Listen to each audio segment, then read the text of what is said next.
బవరియా గంగ్ ఉత్తరప్రదేశ్కి సంబంధించిన snatches, robberies, చాలా రకాల అఫెన్సెస్లో ఉన్న చాలా సెన్సేషనల్ కేసెస్లో ఉన్న బవరియా గ్యాంగ్ని వైజాగ్ సిటీ పోలీసు అరెస్ట్ చేయడం జరిగింది. వీళ్ళు సెప్టెంబర్ 17వ తారీఖున సిరీస్ ఆఫ్ అఫెన్సెస్ చేశారు వైజాగ్ సిటీలో. 7 స్నాచింగ్స్, 2 బైక్ అఫెన్సులు కూడా చేసి అది ఒక సెన్సేషన్ లాగా అయింది వైజాగ్ సిటీలో. సో ఇమీడియట్గా వైజాగ్ క్రైమ్ పోలీసు వీళ్ళని విత్ ఇన్ 1 day 24 hours వీళ్ళు ఎవరనేది ఐడెంటిఫై చేశారు.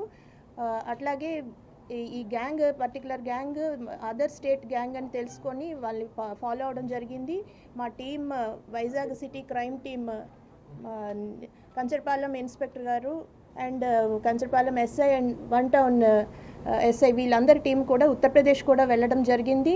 బవారియా గ్యాంగ్ మెంబర్స్ని అందరినీ ఐడెంటిఫై చేసి వాళ్ళని అందులో మెయిన్ బ్రెయిన్ ఎవరైతే ఉన్నారో అతన్ని ఈరోజు మీ ముందు ప్రవేశపెట్టడం కూడా జరుగుతుంది. ఇతన్ని అరెస్ట్ చేశాము.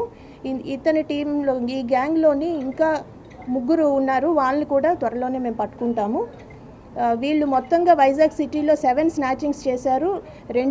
ఇనీషియల్గా 15వ తారీఖున వీళ్ళు వైజాగ్ రావడానికి ప్లాన్ వేసుకోవడం జరిగింది. 17వ తారీఖున అంటే 17th సిటీకి రావడం, ఇనీషియల్గా 2 బైకులు, ఒకటి ఎంఆర్పేట్ లిమిట్స్లో, ఒకటి 2 టౌన్ లిమిట్స్లో 2 బైకులు చోరీ చేసి వాటిని యూస్ చేసి సిరీస్ ఆఫ్ స్నాచింగ్స్, గొలుసు దొంగతనాలు చేయడం జరిగింది.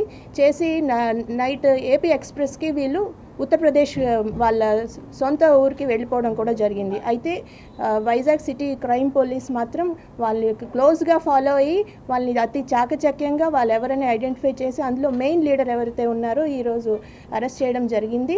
ఇతని మీద ఇప్పుడు ఎవరినైతే మేము మీ ముందు పెట్టామో ఈ కేసెస్లో ఇతని మీద దేశం మొత్తం మీద 24 కేసులు ఉన్నాయి. ఢిల్లీలోనే, మన దేశ రాజధాని ఢిల్లీలోనే 11 కేసులు, అలాగే జమ్మూ కాశ్మీర్లోని ఇతని అదర్ గ్యాంగ్ మెంబర్స్ సౌత్ ఇండియాలో కూడా చెన్నై, బెంగళూరు ఇలాంటి ప్లేసెస్లో చేయడం జరిగింది. ఇతని మీద అయితే 24 కేసులు ఉన్నాయి. ఈరోజు అరెస్ట్ చేశాము. ఇతని పొజిషన్లో 70,000 క్యాష్ కూడా రికవరీ చేయడం జరిగింది. ఈ కేసెస్లో ఇంకా కొంత రికవరీ పెండింగ్ ఉంది. మిగిలిన గ్యాంగ్ మెంబర్స్ని కూడా త్వరలోనే మేము అరెస్ట్ చేస్తాం.